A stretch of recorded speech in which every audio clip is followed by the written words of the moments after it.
ভারী বৃষ্টিতে ধসের মুখে পড়েছে চুয়াডাঙ্গার দামুড়হুদা মুজিবনগর আঞ্চলিক সড়ক। দুর্ঘটনা রোধে ভারী যান চলাচল বন্ধ করায় ১১ কিলোমিটার পথ ২৮ কিলোমিটার ঘুরে যেতে হচ্ছে যানবাহন চালকদের। স্থানীয়দের অভিযোগ, তৎকালীন আওয়ামী লীগের সময় প্রভাবশালীদের মাটি ও বালু উত্তোলনের ফলে ভাঙনের মুখে পড়েছে সড়কটি। দ্রুত সংস্কারের আশ্বাস স্থানীয় সরকার প্রকৌশল অধিদপ্তরের। চুয়াডাঙ্গা সংবাদদাতার তথ্য ও চিত্রে আরো জানাচ্ছেন নাদিরা সুলতানা। এক লাইটেই নিশ্চিন্তে চলে দিনের পর দিন। Walton emergency bulb, the best emergency bulb. কয়েকদিনের টানা ভারী বৃষ্টি ও ঢলে ধসের মুখে পড়েছে চুয়াডাঙ্গার দামুড়হুদা মুজিবনগর আঞ্চলিক সড়ক। ঝুঁকিপূর্ণ হয়ে পড়েছে চিতলা গোবিন্দহুদা এলাকার কিছু অংশ।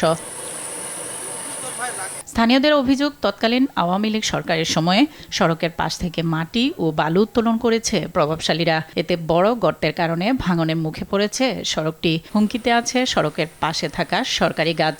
পরবর্তীতে যদি আবার বর্ষা হয় তাহলে এই রাস্তাটা পুরাটাই তলিয়ে যাবে। রাস্তাটা তলিয়ে গেলে স্বাস্থ্য, বাণিজ্যিক, অন্যান্য খাত এখান থেকে জনবিচ্ছিন্ন হয়ে যাবে। প্রশাসনের কাছে আমার বিশেষ দাবি, যত দ্রুত সম্ভব এই রাস্তাকে ভাঙন থেকে মুক্ত করার জন্য তারা যেন দ্রুত ব্যবস্থা নেয়। যে সকল ভূমিদস্যুরা বালি ও মাটি রাস্তার পাশ থেকে উত্তোলন করেছে তাদের বিরুদ্ধে প্রয়োজনীয় আইনানুগ ব্যবস্থা গ্রহণ করার জোর দাবি জানাচ্ছি। দুর্ঘটনা রোধে ভারী যানবাহন চলাচল বন্ধ করায় ১১ কিলোমিটারের পথ ২৮ কিলোমিটার ঘুরে যেতে হচ্ছে যানবাহন চালকদের।